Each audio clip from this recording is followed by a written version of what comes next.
کہ سیدنا ابو بکر صدیق نے کہا جس نے میلاد کے لیے 1 روپیہ خرچ کیا، کتنا عاشقوں کی میلاد والوں کی طرح آواز آئے گی، جس نے کون کہہ رہی ہے ابو بکر صدیق، جس نے میلاد النبی میں 1 روپیہ خرچ کیا اللہ جنت میں اس کو میرے ساتھ داخل فرمائے گا۔ ایک خرچ کرنے والے کے لیے یہ ہے، اور حوالہ کتاب کا نعمت الکبریٰ، مصنف کا نام امام سیوطی، اور یہ صرف صدیق اکبر کا قول آج پڑھا ہے۔ آج تو پہلا پروگرام ہے نا، انشاءاللہ آگے کے پروگرامات میں پڑھیں گے۔ دوسری روایت امام سیوطی جو لکھتے ہیں، اب وہ ذرا سنیے میلاد سے کیا ملتا ہے۔ ایک شخص تھا جس کا نام ابو عامر یمنی تھا، ابو عامر یمنی، یہ یمن میں رہتا تھا اور یہ بت کی پوجا کرتا تھا۔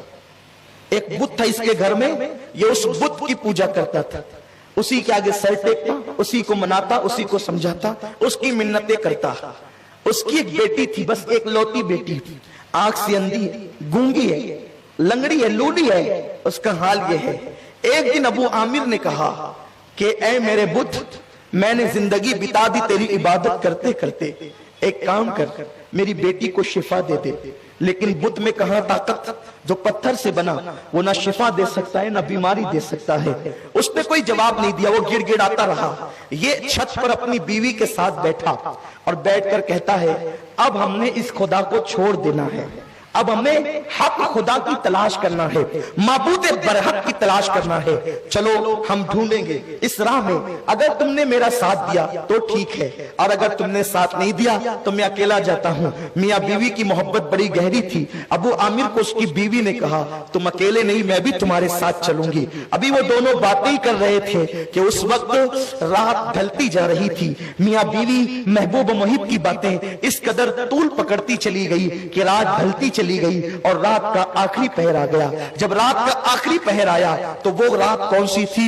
اتوار کا دن گزر چکا تھا اور پیر کی شب تھی، اور اب پیر کی صبح طلوع ہونے والی تھی۔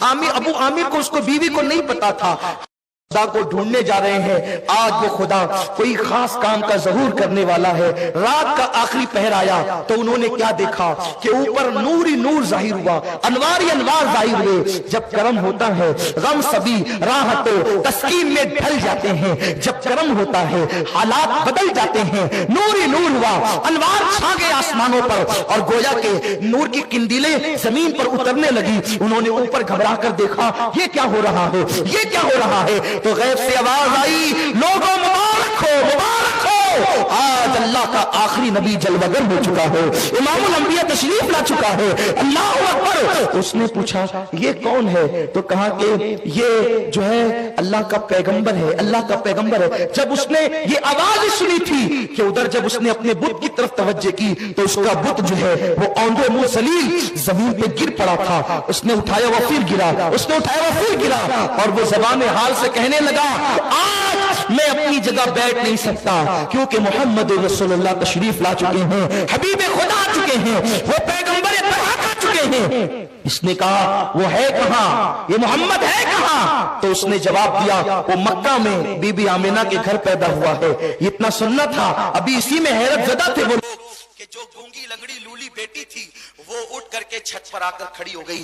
دونوں میاں بیوی نے دیکھا تو یہ اچھی کیسے ہو گئی؟ تو کہا کہ میں اندھیرے میں پڑی ہوئی تھی، ان کی باتوں کا اسے علم نہیں تھا، اندھیرے میں پڑی ہوئی تھی، اتنے میں ایک نور نور ہی نور برسا، اور آنے والے نے کہا اے بچی تو کیوں پریشان ہے؟ اس نے کہا کہ میرا یہ حال ہے، میں اٹھ نہیں سکتی، میری پریشانی ہے، میری تکلیف ہے۔ تو اس نے کہا اگر تو محمد کے وسیلے سے دعا کر تو اللہ تجھے شفا عطا کرے گا، کیونکہ آج وہ اسی وقت پیدا ہوئے ہیں، جو ان کے وسیلے سے اس وقت دعا کرے اس کو مانگی مرادیں ملے۔ بچی نے کہا میں نے محمد کے وسیلے سے دعا کی، اور جب اپنے بدن پہ پھیرا میں اٹھ کر کے کھڑی ہو گئی، جو آپ مجھے دیکھ سکتے ہیں۔ وہ اپنی بیوی کو لے کر، اپنی بچی کو لے کر مکے کی طرف روانہ ہو گئے۔ ابھی حضور نے اعلان نبوت نہیں کیا ہے، حضور کی ولادت ہی ہوئی ہے، جشن آمد رسول ہی ہوئی ہے، آقا کی آمد ہوئی ہے، میلاد النبی ہی ہوئی ہے۔ یارو اگر یہ بات نعمت الکبریٰ میں نہ لکھی ہو، ہم آپ کو غلامی لکھ سکتے ہیں۔